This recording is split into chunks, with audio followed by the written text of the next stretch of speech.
Sekretaris Jenderal Partai Keadilan Sejahtera, PKS, Muhammad Khalid, mengungkapkan bahwa partainya saat ini tengah mengkaji usulan yang diajukan oleh Partai Golkar terkait pemilihan kepala daerah, Pilkada, melalui Dewan Perwakilan Rakyat Daerah, DPRD.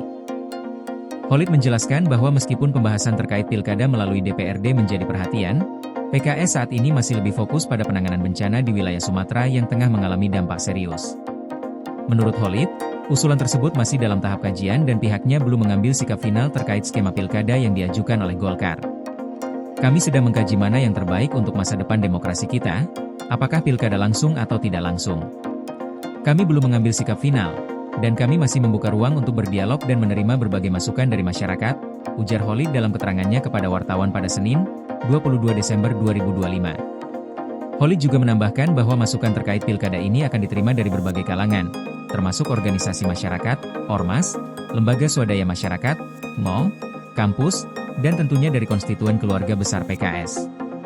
Ia menjelaskan bahwa keputusan resmi mengenai hal ini akan disampaikan melalui fraksi PKS di DPR RI pada waktu yang tepat, setelah proses kajian dan konsultasi yang lebih mendalam. Terkait dengan usulan dari Partai Golkar mengenai pembentukan koalisi permanen untuk menghadapi Pilpres 2029, Khalid menilai bahwa pembahasan tersebut masih terlalu jauh dan belum mendesak. Menurutnya, saat ini adalah waktu yang tepat bagi semua pihak untuk lebih fokus pada penanganan bencana yang tengah terjadi di Sumatera. Terkait koalisi di Pilpres 2029 masih terlalu jauh untuk dibahas. Saat ini lebih baik kita fokus membantu dan mendukung agar pemerintahan Presiden Prabowo dapat sukses menjalankan roda pemerintahan hingga 2029 mendatang, kata Khalid. Khalid juga menekankan bahwa prioritas utama saat ini adalah penanganan bencana di Sumatera, yang telah menimbulkan kerusakan yang cukup parah, serta upaya rehabilitasi dan rekonstruksi yang sedang dilakukan di daerah-daerah yang terdampak. Yang krusial dan mendesak saat ini adalah penanganan bencana di Sumatera. Proses rehabilitasi, rekonstruksi, dan upaya untuk membangkitkan ekonomi Sumatera harus menjadi isu besar yang diprioritaskan, ujar Khalid. Sebelumnya, pada 21 Desember 2025, Partai Golkar telah mengadakan Rapat Pimpinan Nasional, Rapimnas, 1 tahun 2025, di mana sejumlah keputusan strategis telah diambil. Salah satunya adalah usulan mengenai pelaksanaan Pilkada melalui DPRD dan pembentukan koalisi permanen. Dalam Rapimnas tersebut, Ketua Umum Partai Golkar, Bahlil Lahadalia, menyatakan bahwa pihaknya mendorong transformasi pola kerja sama politik yang selama ini bersifat taktis menuju koalisi permanen yang lebih ideologis dan strategis.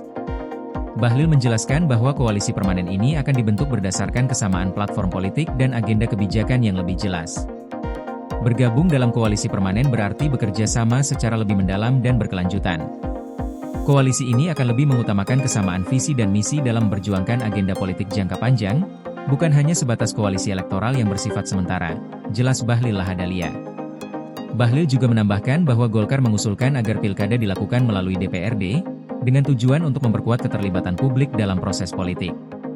Menurut Golkar, hal ini merupakan wujud pelaksanaan kedaulatan rakyat yang lebih dalam, di mana proses pemilihan kepala daerah akan melibatkan lebih banyak pihak dalam pengambilan keputusan politik.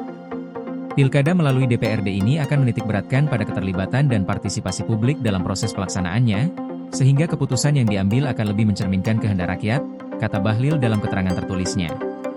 Selain itu, Rapimnas Partai Golkar juga merekomendasikan adanya perbaikan dalam sistem pemilu di Indonesia, terutama dalam hal penerapan sistem proporsional terbuka yang dianggap perlu untuk diperbaiki demi menciptakan proses demokrasi yang lebih baik dan transparan.